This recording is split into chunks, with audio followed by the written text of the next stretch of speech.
দর্শক, এইচএসসি পরীক্ষার আরও খবর জানতে এবার চট্টগ্রাম কলেজ কেন্দ্র থেকে সরাসরি যোগ দিচ্ছেন আমাদের আরেক সহকর্মী সাইফুল মাহমুদ। সাইফুল, চট্টগ্রাম বোর্ডে এবার এইচএসসি ও সমমানের পরীক্ষায় কত সংখ্যক পরীক্ষার্থী অংশ নিয়েছে জানাবেন আমাদের। যে মালিয়া যেমনটি বলেছেন, আজ থেকে এইচএসসি ও সমমানের পরীক্ষা শুরু হয়েছে। চট্টগ্রাম শিক্ষা বোর্ডের অধীনে 1,06,434 জন শিক্ষার্থী এবার পরীক্ষায় অংশ নিচ্ছে এবং তাদের মধ্যে 48,000 ছেলে এবং বাকিরা কিন্তু মেয়ে।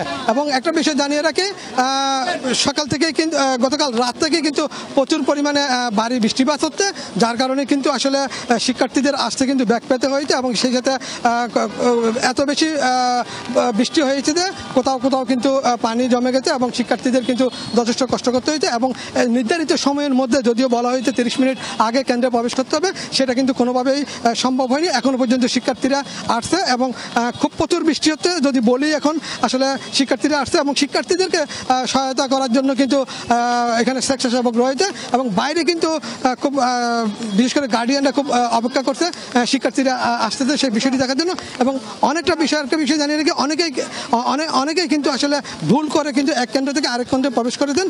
তাদেরকে কিন্তু খুব দ্রুত কিন্তু আসলে অন্য কেন্দ্রে তাদের যে নিজস্ব কেন্দ্র সেটাকে পাঠাতে।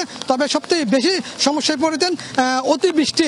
চট্টগ্রামে অতিবৃষ্টি হচ্ছে গতকাল রাত থেকে। এই বৃষ্টির কারণে শিক্ষার্থীরা যথাসময়ে আসতে পারেনি এবং এখনো পর্যন্ত আসতেছে। এখনো পর্যন্ত শিক্ষার্থীদেরকে বরণ করে নিচ্ছেন যারা স্বেচ্ছাসেবক আছে, ভলান্টিয়ার আছে তারা।